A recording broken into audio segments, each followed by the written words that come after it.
Nos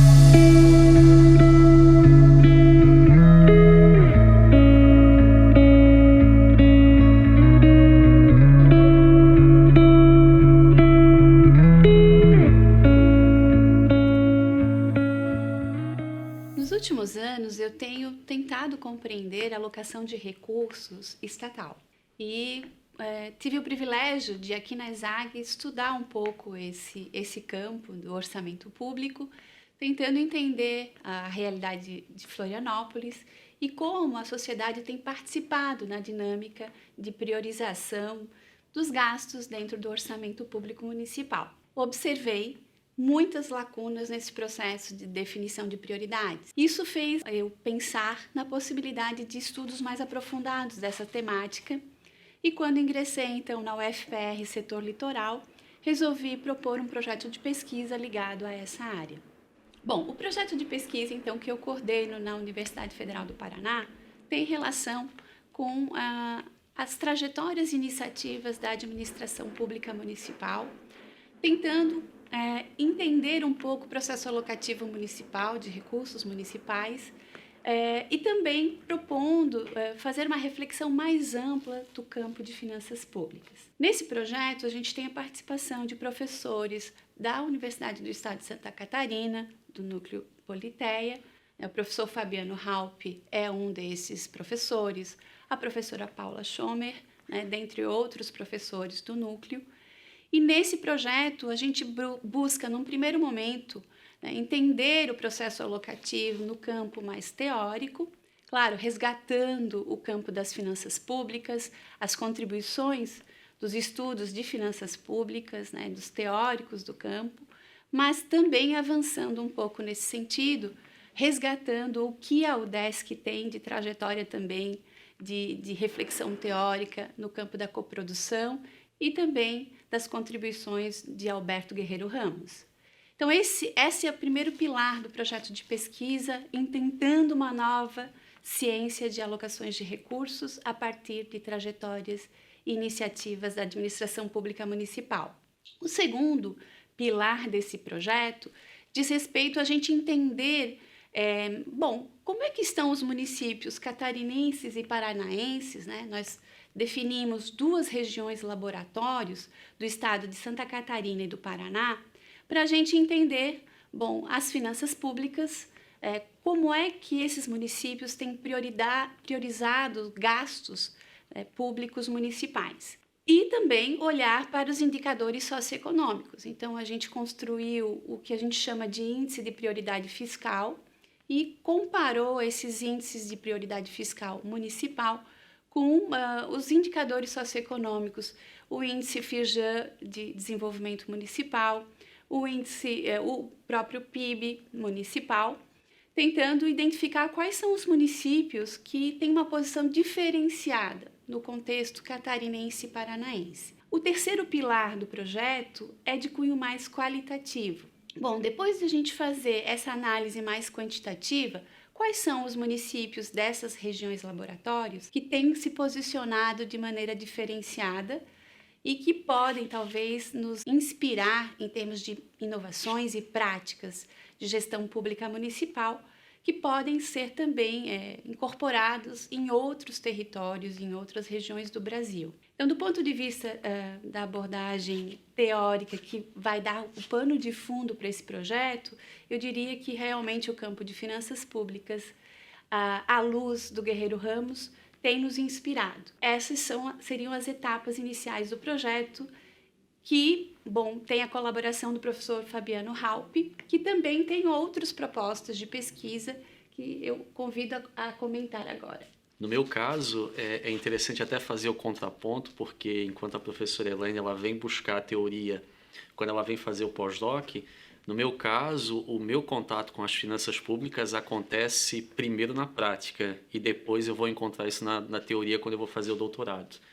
Então, aí, por mais de 10 anos eu fui contador de uma Câmara Municipal em um pequeno município e lá a gente já buscou aí inserir algumas inovações no processo de alocação de recursos e uma dessas inovações foi a proposição de um sistema de custos que pudesse orientar a proposta orçamentária do Legislativo para o ano seguinte. Claro que a gente tem questões de entrave, né, questões culturais, principalmente no município pequeno, mas a ideia é que a gente tivesse uma alocação, digamos, já nessa proposta de orçamentária, que vai para o executivo, né? Porque em um município a gente sabe que o executivo é quem consolida, quem reúne o orçamento da prefeitura e do legislativo, para depois retornar para a Câmara e então, né, passar para o sistema de aprovação. Depois dessa prática, anos mais tarde é que eu vou fazer o doutorado, e eu participo lá da turma do DINTER, né, que foi um doutorado interinstitucional entre a Universidade Federal da Bahia e a nossa UDESC. E aí que eu tenho contato de forma mais particular, né, mais centrada na questão das finanças públicas e principalmente na minha tese de doutorado, porque eu vou trabalhar com prestação de contas, transparência e accountability. Então, nesse ponto específico é que eu começo a trabalhar de maneira mais pontual as finanças públicas, aliada à questão da transparência e da accountability. E depois da tese, né, é como se a gente se apaixonasse pelo tema. Eu diria que finanças públicas é um tema com muitos adjetivos, mas eu destacaria dois principalmente. É uma área que tem muito a oferecer, mas é uma área subaproveitada, né? Dada a importância, dada tudo que ela pode oferecer, não só na questão teórica, como na questão prática também. E a partir de então, né, esse contato tanto prático quanto teórico, nos grupos de pesquisa que eu acabei participando, a gente só foi intensificando então os estudos. Eu gostaria de citar então o grupo que eu coordeno, que é o Núcleo de Estudos para o Desenvolvimento de Instrumentos Contábeis e Financeiros, que é um grupo criado aqui na ESAG, por muito tempo liderado pelo professor Francisco Baima, e atualmente eu tô liderando o grupo. Mas a gente participa também de atividades e ações do grupo Politeia, que tem aí como liderança a professora Paula, que é uma entusiasta, incansável aí no desenvolvimento de ações tanto práticas quanto teóricas, né? Que a gente também desenvolve algumas atividades. E no Politeia, eu gostaria de chamar a atenção que essa nossa integração, ela acontece já desde o processo de seleção dos novos mestrandos e doutorandos aqui dos nossos programas de mestrado e doutorado. Por quê? Porque já no processo seletivo, já na própria construção do edital, as nossas áreas elas acabam se fundindo. Então a gente acaba participando aí dessa seleção de novos mestrandos do programa profissional em administração, do programa acadêmico mestrado e doutorado. E aí desses novos entrantes, né, vão surgir dissertações, vão surgir teses de doutorados que vão trabalhar com essas temáticas que a gente está tratando aqui, né, professora Elaine. Eu posso citar, por exemplo, 3 doutorandos que eu tenho atualmente, que eles estão trabalhando com finanças públicas em suas teses, mas com essa interface com a transparência e com a accountability. E eu gostaria de destacar um terceiro grupo de pesquisa que recentemente eu participo, que a professora Elaine também participa, que é o OFIP, que é o Observatório de Finanças Públicas, liderado pela professora Ana Rita e Denise, lá da Escola de Administração da UFBA. E nesse grupo a gente trabalha aí de maneira mais específica com orçamento mesmo, tanto na sua projeção quanto na sua execução. E ainda que o nosso tempo de contato ainda seja pouco, né, professora? Já surgiram aí muitos estudos e muitas publicações nessa área. Em termos de projeto, além do projeto que a professora Elaine já citou, do qual eu tenho, né, muito prazer em participar, eu gostaria de citar 2 projetos que atualmente eu também participo. Um desses projetos é contribuições da mensuração de custos para a transparência da atividade parlamentar.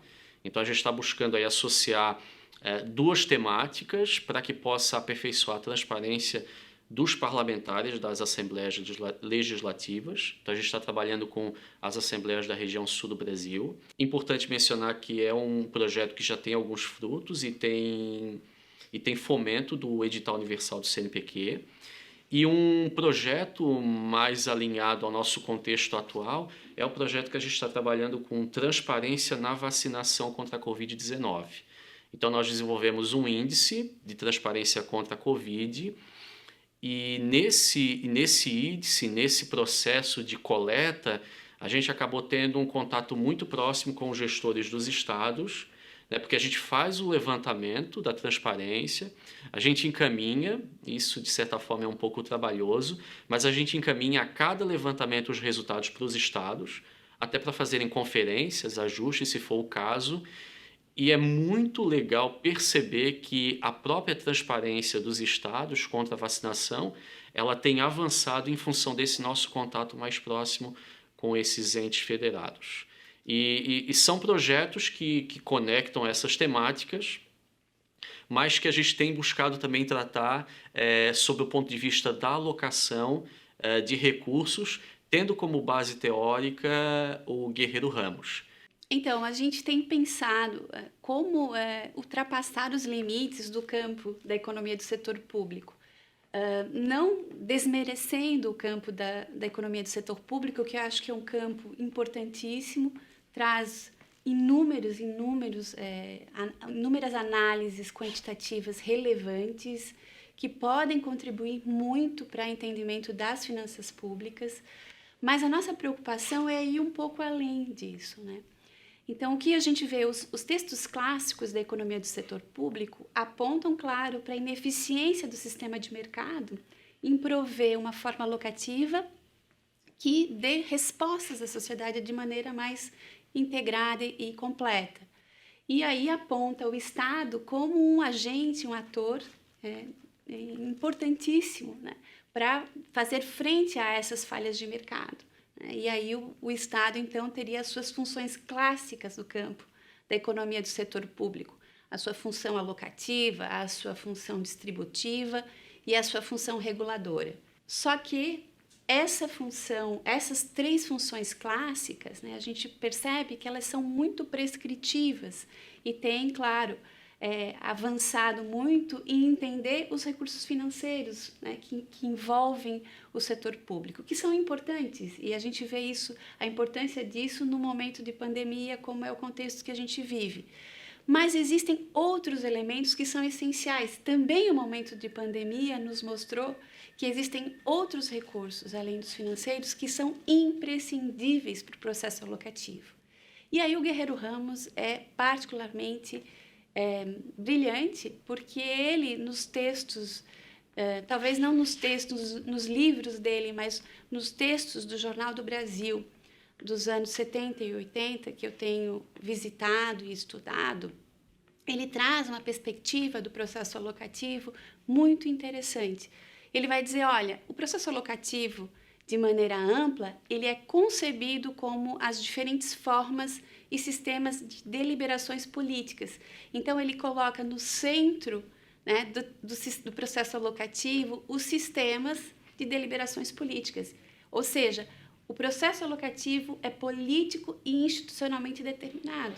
Ele precisa da política, né, porque é na política que você vê quais são as diferentes áreas que carecem de recursos, sejam eles financeiros, sejam eles imateriais, né? Sejam eles culturais, enfim. Além disso, ele vai destacar que o processo de criação e distribuição de riquezas da sociedade, que é muito mais amplo do que essa riqueza que é o Estado que gerencia, né? Também prescinde de sistemas políticos e deliberativos para se distribuírem melhor os recursos. Então, eu diria que o Guerreiro Ramos ele traz um aprendizado para a gente significativo para os tempos contemporâneos, porque ele vai dar a devida importância, né, para a dimensão política, e no contexto de pandemia a gente percebeu que essa dimensão é imprescindível, mas ele vai chamar a nossa atenção para outros aspectos. E aí a gente começou a perceber que existem 4, talvez, grandes frentes do processo alocativo que são, digamos, já desenhados por Guerreiro Ramos por meio desses textos que a gente vem visitando, né? Um deles, como eu falei para vocês, é a alocação de recursos. Ela deve estar subordinada à política, sim, né? A política deve ser contemplada nessa forma de a gente deliberar sobre a alocação de recursos, mas também a alocação de recursos deve estar subordinada ao princípio de limites. Então, Guerreiro Ramos, lá, né, no seu texto clássico, lá dos anos 80, ele vai falar, deixar bem claro, que a estrutura psicológica e fisiológica do ser humano é importante para a definição e determinação das políticas, assim como, né, a dimensão socioambiental e os recursos naturais são importantes. Então, vejam bem, o contexto de pandemia deixou evidente isso que ele já destacou nos anos 80, né? Quer dizer, por mais que a política seja esse espaço da deliberação, ela tem também limites. Se ela não contemplar o princípio de limites, seja fisiológico, psicológico ou ambiental. Então, nós temos que começar a incorporar esses aspectos que são essenciais para a manutenção da vida dos seres humanos. E aí, todas as dimensões, né, como eu falei, sociais, ambientais, financeiras, devem ser contempladas.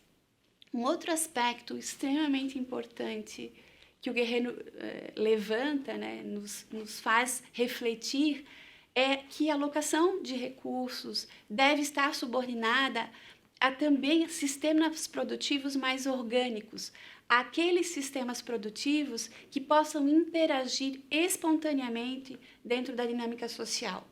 Nem sempre os sistemas produtivos que a gente vê hoje, e talvez nem sempre os sistemas financeiros, né, a dinâmica financeira da economia globalizada que hoje nós temos, ela interage espontaneamente com a dinâmica social.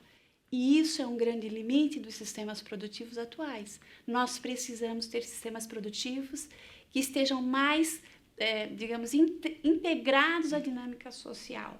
E eu acho que é um ponto que a gente deve considerar quando a gente pensa o processo alocativo. Que sistemas produtivos no nível local nós precisamos, talvez, subsidiar para que a dinâmica social seja a mais equilibrada possível. Um quarto ponto, e eu acho que extremamente importante também, é que a gente tem que subordinar a alocação de recursos à análise do contexto. Claro, como eu falei para vocês, determinados setores produtivos talvez tenham que ter um certo subsídio do Estado para que, né, interaja melhor com a dinâmica social local. Mas sem esquecer que esse é o curto prazo. Nós temos que pensar no médio e longo prazo. Por quê? Porque há uma preocupação de uma solidariedade que é diacrônica, ou seja, intergeracional. Então, tem escolhas que o mercado não vai fazer, mesmo esse que vai interagir com a dinâmica social local. Por quê? Porque a lógica do mercado é a do curto prazo. Mas a lógica do Estado não pode ser a do curto prazo.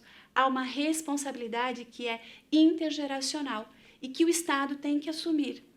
E isso tem que ficar muito claro para os políticos que definem as diretrizes alocativas. Por fim, eu diria que há uns meses atrás eu entrei em contato com um texto muito interessante do professor Rezende, em que ele define uma outra função do Estado. Né? As funções clássicas das finanças seria a alocativa, a distributiva, a estabilizadora. Mas existe uma outra. O Estado tem que ser um ente facilitador das dinâmicas sociais. E nem sempre a gente consegue ver isso no Estado moderno, porque o Estado moderno traz, né, o Estado hobbesiano para o centro do debate, e não um Estado que talvez lá os clássicos gregos tenham conseguido compreender, né, que é o sentido da política como um espaço de responsabilidade, né, daquele que faz parte da política. Diante de tudo isso, falando um pouco também do ponto de vista conceitual, como olhar, né, esses conceitos, essas premissas que o Guerreiro Ramos nos traz, né, digamos assim, nos ilumina para pensar a contemporaneidade, como então trazer para o campo de finanças públicas. Eu diria que o instrumento do orçamento público talvez seja o grande trunfo para a gente começar a introduzir esses aspectos, essas premissas que o Guerreiro Ramos traz para o nosso campo. Porque é no orçamento público que a gente vê as políticas públicas serem desenhadas do ponto de vista alocativo. E aí, a coordenação dessas políticas públicas depende de um debate que é um debate político. A proposição é feita pelo executivo. Claro, o eleitor, ao eleger o seu prefeito, ele está elegendo aquele agente que vai desenhar as grandes diretrizes do município.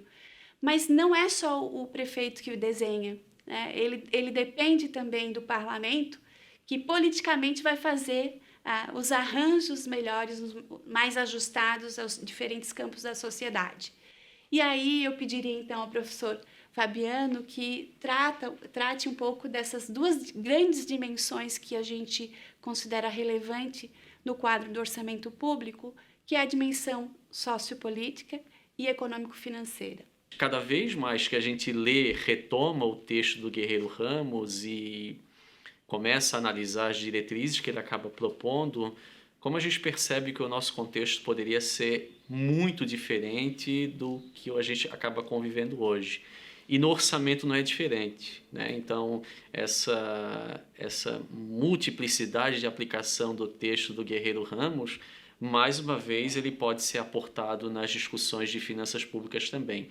E principalmente quando a gente vai tratar das dimensões, que é a dimensão econômico-financeira e a dimensão sociopolítica, que são dimensões aí eivadas de muitos limites. E cada um desses limites por si só poderia, né, pegar esses subsídios nos textos de Guerreiro Ramos, no sentido de lançar aí algumas sementinhas, né, lançar algumas propostas para que a gente pudesse fazer orçamento, digamos, de forma diferente. Então a gente pode citar alguns dos limites. Por exemplo, quando a gente fala da dimensão econômico-financeira, a gente está tratando de maneira mais específica da técnica do orçamento. Então nós temos, por exemplo, limites do tipo da regulamentação. Então a gente não tem hoje uma lei complementar de finanças públicas que possa dar apoio nesse sentido. Nós temos limites do tipo estrutura tributária. Então, e que coincide atualmente com o nosso contexto, né, porque recentemente o governo federal encaminhou uma proposta de alteração da reforma tributária à Câmara. Então, está muito se discutindo essas modificações. Inclusive, a gente está, né, professora Elaine, produzindo alguns textos nesse sentido. Mas os limites não ficam por aí. A gente tem limites de horizonte temporal. Então, mesmo o PPA, que parece, né, ter um horizonte interessante, ele tem limites nesse sentido. A Receita Pública, ela acompanha essa questão dos limites também, porque a gente percebe financiamento de emendas aí por meio de barganhas políticas, o que contraria toda a lógica que deveria direcionar o orçamento público, mas a despesa também não fica de fora. Por exemplo, a gente tem a ausência de controles fiscais de curto prazo, o que prejudica muito a construção quanto à execução do orçamento. Isso do ponto de vista da dimensão econômico-financeira. Mas nós temos uma outra dimensão, que é a dimensão sociopolítica, e aí, diferentemente da anterior, que as questões técnicas acabam sobressaindo, aqui a gente tem as questões políticas, principalmente direcionadas para a governança e também a accountability. E que talvez aqui o Guerreiro ele possa dar maiores contribuições, né, quando a gente compara com a questão técnica. Então a gente tem limites do tipo um gasto público hoje pouco flexível, e isso prejudica demais tanto a concepção quanto a execução. A gente tem um pouco incentivo à participação cidadã, então salvo aí algumas exceções, algumas raras iniciativas de chamar o cidadão para participar dessa construção do orçamento, né? De certa forma não é uma realidade nossa, mas a gente tem limites também do ponto de vista de governança e de accountability. E o que o Guerreiro vai dizer, né, talvez a gente seja um pouco sonhador nesse ponto, mas eu acho que às vezes a gente precisa ser um pouco romântico e precisa sonhar um pouco, é que a gente precisa conceber todo esse processo de alocação de uma forma mais ampla e não da forma como tem sido colocada. Talvez a grande contribuição do Guerreiro seja de alertar a gente que na hora que a gente toma decisões, a gente está pensando em escolhas humanas e possibilidades objetivas. E sempre nós somos passíveis de erros e aprendizados. Então, significa que a política ela não pode dar conta de tudo e ela tem que reconhecer quando ela errou, e ela tem que retornar a tentar construir coisas novas e melhores, né? Nós temos grandes limites porque somos seres humanos e sempre vamos estar lidando com escolhas humanas, os processos de tomada de decisão pública vão ser sempre circunscritos em escolhas humanas, dentro das possibilidades objetivas que a gente tem. E o Guerreiro Ramos nos alerta para esse ponto, né? Nós temos que reconhecer quando a gente erra e quando a gente tem que aprender. Mas nós temos que treinar pessoas do campo de orçamento e finanças capazes de absorver da sociedade o que seria prioridade para ela e capazes de comunicar bem à sociedade. Quais são os limites também de você implementar ações que a sociedade deseja. Lembrando sempre que nós estamos pensando numa solidariedade diacrônica que o Estado tem que assumir. E, portanto, alguns sacrifícios, às vezes no curto prazo, são necessários para que a gente tenha no longo prazo grandes benefícios. E a gente tem que comunicar à sociedade também acerca desses benefícios de longo prazo que as gerações futuras vão conseguir conquistar a partir, talvez, dos nossos sacrifícios no curto prazo. Então, o que eu diria? Eu aprendi com o economista romeno, o Georgescu Hegel, né, que a abundância de uma geração pode fadar a geração seguinte à escassez. Então, nós temos que comunicar também do ponto de vista alocativo esses elementos, né, que são essenciais para a gente pensar o futuro e a solidariedade intergeracional. Que além dos limites que a gente colocou aqui, a gente não pode esquecer que o nosso contexto é um grande limitador. A gente não pode esquecer que o contexto brasileiro ele é singular e é único na questão do orçamento.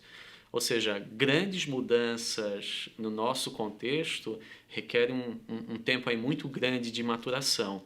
Mas eu acho sim que a gente pode e deve acreditar que o Guerreiro Ramos é uma possibilidade, é uma base conceitual para que a gente possa amenizar e desenvolver a prática do orçamento nesse sentido. Também as mudanças estruturais, né? Quer dizer, tem mudanças estruturais que para a gente poder implementar essa proposta do Guerreiro são necessárias, né? Por exemplo, o próprio Pacto Federativo, talvez, a gente tem que revisitá-lo, né? Para pensar como que no nível local a gente vai ter a autossuficiência que o Guerreiro Ramos tanto nos propunha, né?